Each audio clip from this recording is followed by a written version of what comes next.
आओ बेटा, कैसे हो? जीनत बीबी ने नरमी से कहा।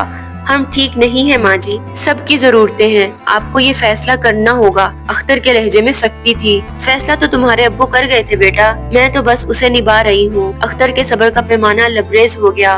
वो आगे बढ़ा, गुस्से में कपकपाते हाथों से माँ को झंझोड़ा। लम्हों में सफेद चादर सिरक गई, आंखें पथरा गई और सांस रुक गई। हाथ जो कभी उंगली पकड़ कर चला करते थे, आज गिरेबान पर थे। सुबह सब ने बनावटी गम के साथ सोगवारों का इस्तकबाल किया, लेकिन अंदर ही अंदर एक शैतानी इत्मीनान था। अब सब कुछ उनके काबू में था। जायदाद बेच दी गई, हर एक ने अपना हिस्सा लेकर अलग जिंदगी बना ली। लेकिन कहते हैं मकतूल की आहें कातिल का पीछा करती हैं। अख्तर के दिल में एक चोर सा बस गया।